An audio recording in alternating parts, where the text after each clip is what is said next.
Bismillahirrahmanirrahim. Assalamualaikum warahmatullahi wabarakatuh.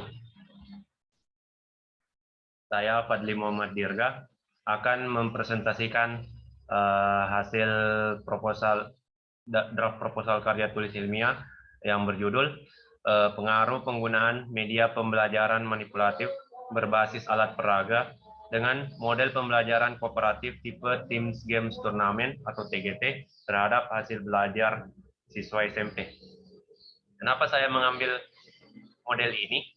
Kenapa saya mengambil judul ini? Karena melihat dengan kondisi saat ini yang ada saat sekarang, pelajaran matematika merupakan pelajaran yang dianggap sulit oleh sebagian siswa. Keluhan-keluhan yang sering terdengar dari siswa adalah tentang banyaknya rumus serta aturan yang harus dihafal serta dimengerti dalam penggunaannya. Siswa menjadi malas belajar dan berlatih atau merasa tidak senang terhadap mata pelajaran matematika, sehingga menyebabkan hasil belajar matematika selalu saja kurang memuaskan. Adapun rumusan masalah dari latar belakang di atas adalah bagaimana pengaruh penggunaan media pembelajaran manipulatif berbasis alat peraga dengan model pembelajaran kooperatif tipe Teams Games Turnamen terhadap hasil belajar siswa SMP. Adapun tujuan penelitiannya berdasarkan rumusan masalah itu untuk mengetahui pengaruh penggunaan media pembelajaran manipulatif berbasis alat peraga dengan model pembelajaran kooperatif tipe Teams Games Turnamen atau TGT terhadap hasil belajar siswa SMP. Adapun manfaat penelitiannya itu yang pertama bagi siswa itu memberi pengalaman siswa, menambah semangat dan melatih keterampilan siswa dalam belajar matematika dengan model pembelajaran kooperatif tipe TGT atau Teams Games Turnamen. Yang kedua bagi guru, manfaat bagi guru itu untuk menambah dan mengembangkan keterampilan guru dalam melakukan kegiatan pembelajaran matematika dengan model pembelajaran kooperatif tipe TGT atau Teams Games Turnamen. Manfaat penelitian bagi penulis itu untuk menambah pengetahuan dan pengalaman yang berkaitan dengan pembelajaran matematika dengan model pembelajaran kooperatif tipe TGT atau Teams Games Turnamen. Bab 2, tinjauan pustaka. Adapun kajian pustaka yang akan dibahas pada proposal ini adalah yang pertama, bagi berikut. Yang pertama itu media pembelajaran. Menurut Mahnun, kata media berasal dari bahasa Latin, yaitu medium yang berarti perantara atau pengantar. Lebih lanjut, media merupakan sarana penyalur pesan atau informasi belajar yang hendak disampaikan oleh sumber pesan kepada sasaran atau penerima pesan tersebut. Kemudian media pembelajaran menurut Susilo pada tahun 2017 merupakan sesuatu yang digunakan guru menyampaikan pesan berupa materi pembelajaran kepada peserta didik yang dimaksudkan agar peserta didik dapat menerima materi secara efektif. Manfaat media dalam pengajaran itu adalah meningkatkan mutu pendidikan dengan cara meningkatkan kecepatan belajar, memberi kemungkinan pendidikan yang sifatnya lebih individual, memberi dasar pengajaran yang lebih ilmiah, pengajaran dapat dilakukan secara mantap, meningkatkan terwujudnya kedekatan belajar atau immediacy learning, dan memberikan penyajian pendidikan yang lebih luas. Dengan demikian, penggunaan media dalam pengajaran di kelas merupakan sebuah kebutuhan yang tidak dapat diabaikan. Hal ini dapat dipahami mengingat proses belajar yang dialami peserta didik tertumpu pada berbagai kegiatan menambah ilmu dan wawasan untuk bekal hidup di masa sekarang dan masa yang akan datang. Yang kedua itu alat peraga. Alat peraga menurut Joko Iswandi pada tahun 2003 adalah seperangkat benda konkret yang dirancang, dibuat, atau disusun secara sengaja yang digunakan untuk membantu menanamkan atau mengembangkan konsep-konsep atau prinsip-prinsip dalam pembelajaran. Menurut Estiningsi pada tahun 1994, alat peraga adalah media pembelajaran yang mengandung atau membawakan ciri-ciri dari konsep yang dipelajari. Alat peraga merupakan bagian dari media pembelajaran. Fungsi utama dari alat peraga ini adalah untuk menurunkan keabstrakan dari konsep agar siswa mampu menangkap arti sebenarnya konsep tersebut. Penyampaian informasi yang hanya melalui bahasa verbal memungkinkan terjadinya verbalisme. Artinya, siswa hanya mengetahui tentang kata tanpa memahami dan mengerti makna yang terkandung dalam kata tersebut. Selain menimbulkan verbalisme dalam kesalahan persepsi, penyampaian dengan bahasa verbal menyebabkan semangat siswa untuk menangkap pesan akan semakin kurang, karena siswa kurang diajak berpikir dan menghayati pesan yang disampaikan, melihat, meraba, dan memanipulasi objek atau alat peraga. Maka siswa mempunyai pengalaman-pengalaman dalam kehidupan sehari-hari tentang arti dari suatu konsep. Alat peraga dalam proses pembelajaran mempunyai nilai-nilai seperti yang di bawah ini. Yang pertama itu, peragaan dapat meletakkan dasar-dasar yang nyata untuk berpikir. Kedua, peragaan dapat memperbesar minat dan perhatian siswa untuk belajar. Yang ketiga, peragaan dapat meletakkan dasar untuk perkembangan belajar sehingga hasil belajar dapat maksimal. Yang keempat, peragaan memberikan pengalaman nyata dan dapat menimbulkan kegiatan berusaha sendiri pada setiap siswa. Yang kelima, peragaan menumbuhkan pemikiran yang teratur dan berkesinambungan. Yang keenam, peragaan membantu tumbuhnya pemikiran dan berkembangnya kemampuan berbahasa.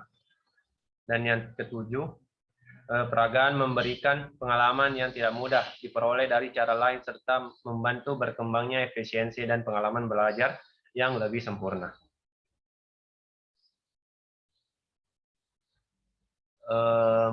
Alat peraga dapat dibagi menjadi dua macam, yaitu alat peraga jadi dan alat peraga buatan. Alat peraga jadi yaitu alat peraga yang dibuat oleh suatu perusahaan yang dapat dibeli oleh sekolah, siswa maupun guru tinggal menggunakannya saja.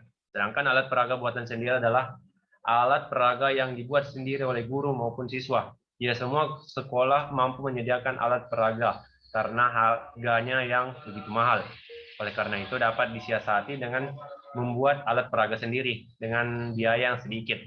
Guru pun mampu menggunakan alat bantu untuk menyampaikan materi sehingga materi itu dapat diterima siswanya dengan baik. Regional Education Center of Science and Mathematics atau RISCA mengelompokkan alat peraga sebagai berikut. Yang pertama alat praktik, yang kedua itu alat peraga, yang terakhir itu alat pendukung. Alat peraga dapat memperkuat pembelajaran. Yang pertama, membantu siswa mengenal pengetahuan secara langsung. Kedua, menunjang kata terucap. Yang ketiga, membuatnya lebih nyata, jelas, menarik, dan seperti hidup. Yang keempat, membantu mengembangkan kepekaan terhadap waktu dan tempat. Yang kelima, mengembangkan kepekaan terhadap hubungan sebab akibat. Yang keenam, membantu guru mengembangkan bahan pembelajarannya. Yang ketujuh, menunjang bahan buku pelajaran. Yang kedelapan, membantu pembelajaran permanen. Yang kesembilan, menambah kesenangan dan minat pada pembelajaran. Kelebihan dan kekurangan penggunaan alat peraga antara lain, yang pertama itu menumbuhkan minat belajar siswa karena pelajaran menjadi lebih menarik. Yang kedua, memperjelas makna bahan pelajaran sehingga siswa lebih mudah memahaminya. Yang ketiga, metode mengajar akan lebih bervariasi sehingga siswa tidak mudah bosan. Yang keempat, membuat lebih aktif melakukan kegiatan belajar seperti mengamati, melakukan dan mendemonstrasikan, dan sebagainya. Adapun kekurangan dari penggunaan alat peraga itu, yang pertama, mengajar dan dengan memakai alat peraga lebih banyak. Yang kedua, banyak waktu yang diperlukan untuk persiapan dan perlunya ketersediaan biaya.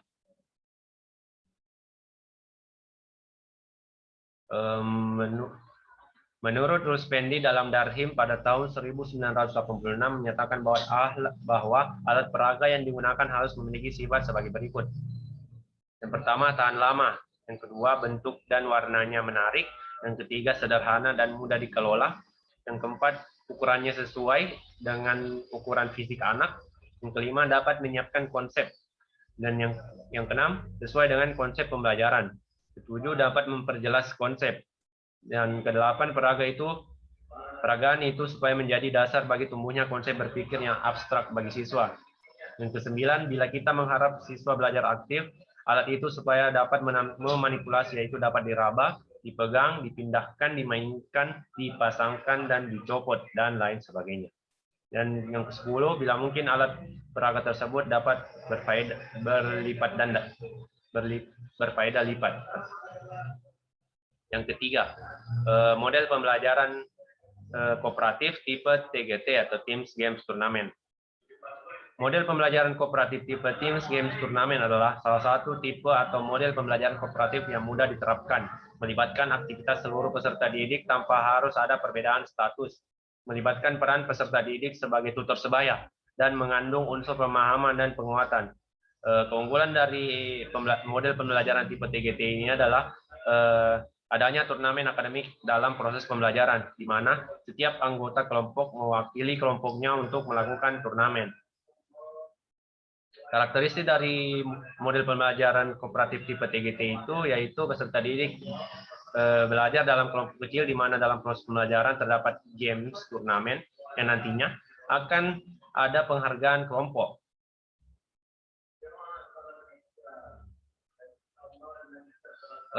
Adapun pelaksanaan dari model pembelajaran kooperatif tipe TGT atau Teams Games Tournament terdiri dari 5 langkah tahapan, yaitu yang pertama penyajian kelas, yang kedua belajar kelompok atau tim, yang ketiga permainan atau game, yang keempat pertandingan atau turnamen, dan yang terakhir itu penghargaan kelompok atau team recognition.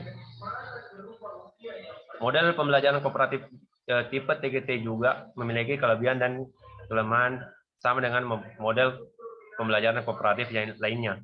Adapun kelebihan dari model pembelajaran kooperatif tipe TGT atau Teams Games Tournament adalah peserta didik memiliki kebebasan untuk berinteraksi dan mengemukakan pendapatnya. Kedua, rasa percaya dirinya yang dimiliki peserta didik menjadi lebih tinggi. Yang ketiga, perilaku mengganggu terhadap peserta didik lain menjadi lebih minim. Yang keempat, motivasi belajar peserta didik tumbuh atau bertambah. Yang kelima, pemahaman akad yang lebih mendalam terhadap materi pelajaran, meningkatkan kebaikan budi, kepekaan, dan toleransi, baik antar peserta didik maupun antara peserta didik dan guru. Dan yang terakhir, peserta didik dapat mengembangkan seluruh potensi yang ada dalam dirinya. Adapun kelemahan dari model pembelajaran kooperatif tipe TGT atau Teams Games Tournament, yang pertama, sering terjadi dalam kegiatan pembelajaran tidak semua peserta didik ikut serta menyumbangkan pendapatnya. Yang kedua itu, kekurangan waktu untuk proses pembelajaran karena pembelajaran dengan model TGT membutuhkan waktu yang lama. Dan yang terakhir, kemungkinan terjadinya kegaduhan jikalau guru tidak dapat mengelola kelas. Yang terakhir itu adalah hasil belajar. Hasil belajar merupakan kemampuan, keterampilan, dan sikap seseorang dalam menyelesaikan suatu hal. Hasil suatu pembelajaran atau kemampuan, keterampilan, dan sikap dapat terwujud jika pembelajaran atau kegiatan belajar mengajar terjadi. Sistem pendidikan nasional di mana rumusan tujuan pendidikan menggunakan klasifikasi hasil belajar dari Benjamin Bloom yang membagi 3 ranah atau domain, yaitu ranah kognitif, ranah afektif, dan ranah psikomotorik. Secara garis besar ada 3 bagian ranah yang ada. Secara garis besar ada 3 bagian ranah, yakni ranah kognitif, ranah afektif, dan ranah psikomotorik sebagai berikut. Yang pertama itu ranah kognitif. Ranah kognitif berkenaan dengan hasil belajar intelektual yang terdiri dari 6 aspek, yaitu pengetahuan atau ingatan, pemahaman, aplikasi, analisis, sintesis, dan evaluasi. Pada aspek pengetahuan atau ingatan merupakan kognitif yang berbeda pada tingkat rendah, sedangkan aspek aplikasi, analisis, sintesis, dan evaluasi merupakan kognitif tingkat yang tinggi. Yang kedua itu ranah afektif. Ranah afektif itu berkenaan dengan sikap yang terdiri dari receiving atau attending, yakni semacam kepekaan menerima rangsangan dari luar seperti masalah, responding atau jawaban, yakni reaksi yang diberikan oleh seseorang terhadap rangsangan, evaluating atau penilaian berkenaan dengan nilai dan kepercayaan terhadap rangsangan tadi. Yang ketiga itu ranah psikomotorik. Ranah psikomotorik berkenaan dengan hasil belajar keterampilan kemampuan bertindak.